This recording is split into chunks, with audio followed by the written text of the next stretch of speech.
हिसाब बराबर अब हुआ ना। घर में आज एक छोटी सी पार्टी रखी गई थी। कारण था मीना और महेश की शादी की सालगिरह का। सभी रिश्तेदार और मेहमान आ रहे थे।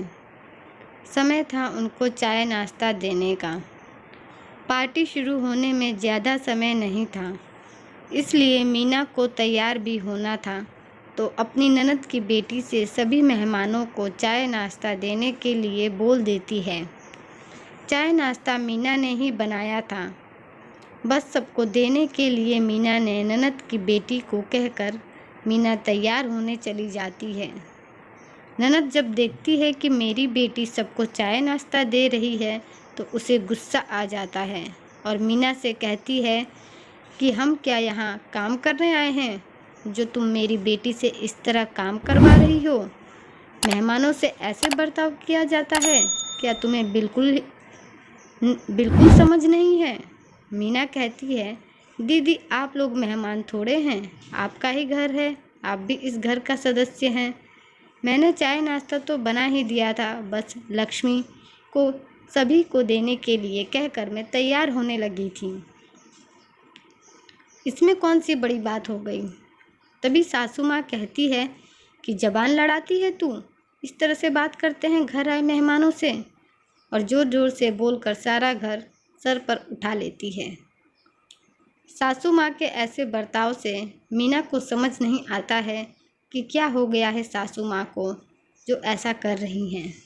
अभी ऐसी कोई बात भी नहीं हुई है, फिर भी इतनी छोटी सी बात के लिए सासू माँ को पूरा घर सर पर उठाने की क्या ज़रूरत है। बात का बतंगड़ बना दिया।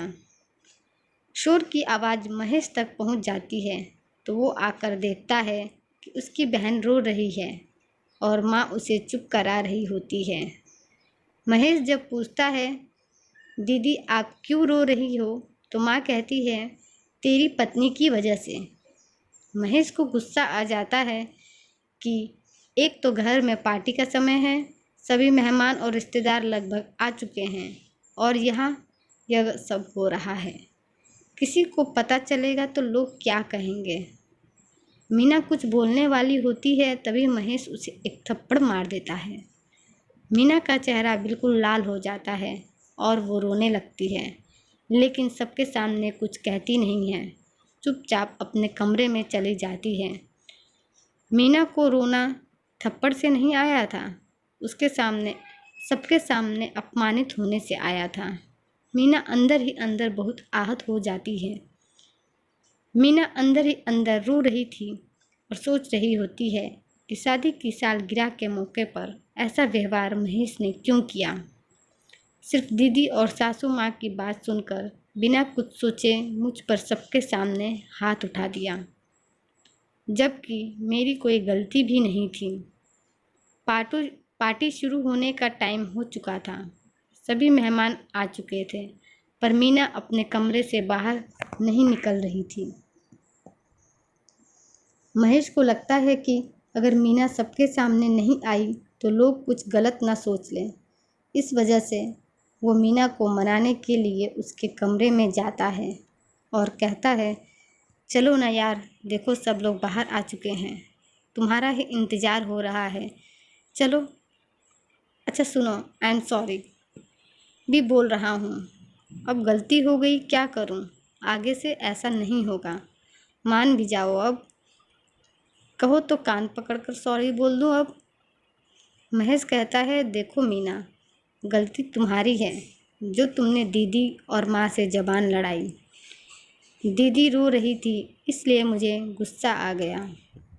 मीना कुछ बोलती नहीं है और अंदर ही अंदर अपने मन में सोचती है कि अभी भी इनके लिए मैं ही गलत हूँ।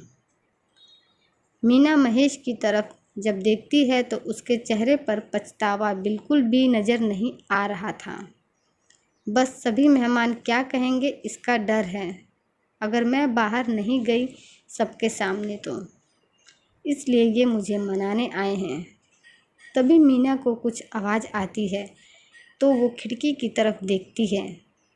दीदी और सासू माँ खिड़की के पास खड़ी होकर उनकी बातें सुन रही थी। तब मीना को एहसास होता है कि इन लोगों को बस अपनी इज्जत की पड़ी है और मेरी इज्जत का कुछ नहीं। जब सबके सामने मुझे थप्पड़ मारा था, मेरा मान सम्मान कुछ भी नहीं है क्या?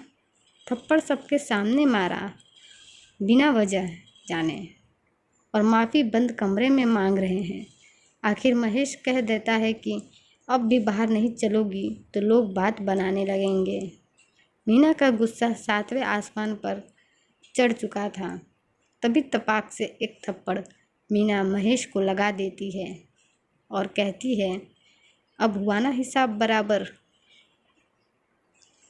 महेश गुस्से से तमतमा रहा था।